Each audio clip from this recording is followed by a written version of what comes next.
No, what you have to know is the joy of love.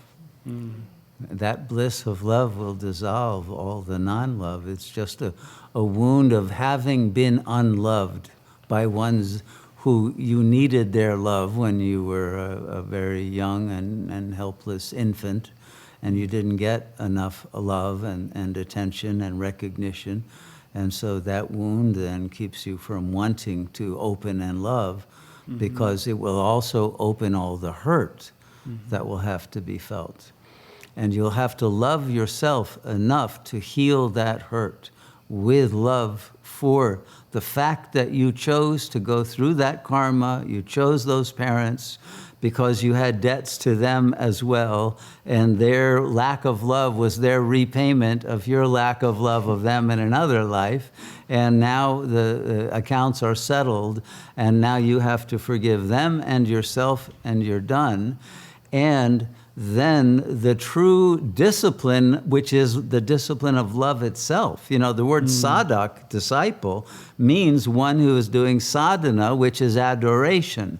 So your sadhana is to be in a state of love, but that love is love for yourself, okay?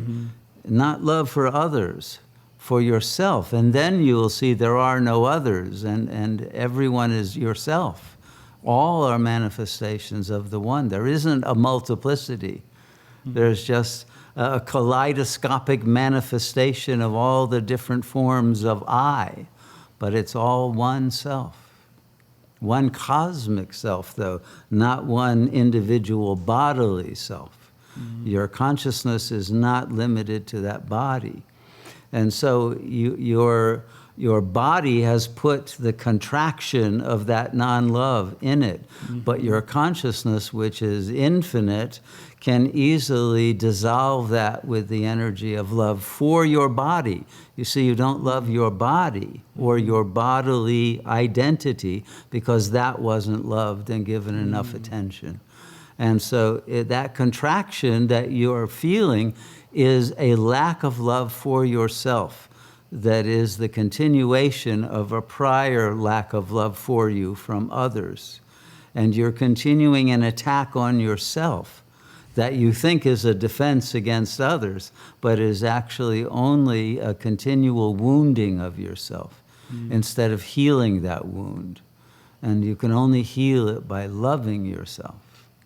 And that's your sadhana. And it shouldn't be work at all. If it feels like work, it's because you're resisting loving yourself. Because you bought into you're not worthy of love. At somewhere, you must have the belief that you don't deserve love, and so you continue the contraction. You bought into a negative projection from others.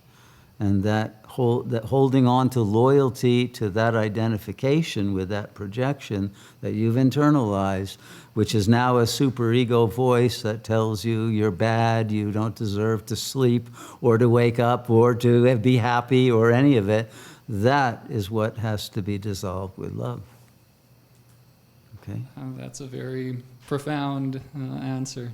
Thank you. Then you'll know freedom, and you'll know what it means to be a divine being. And that's what you must focus on.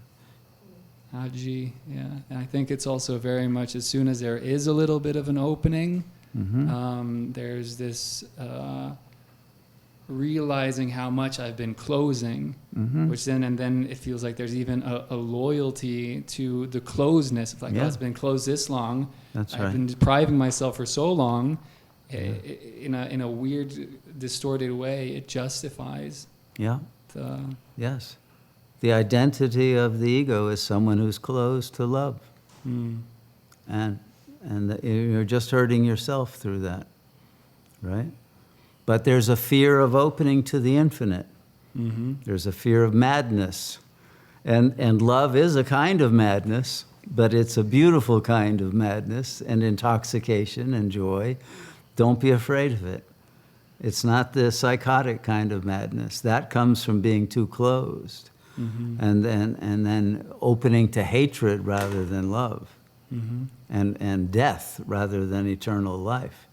When you open to life and love, you will be healed.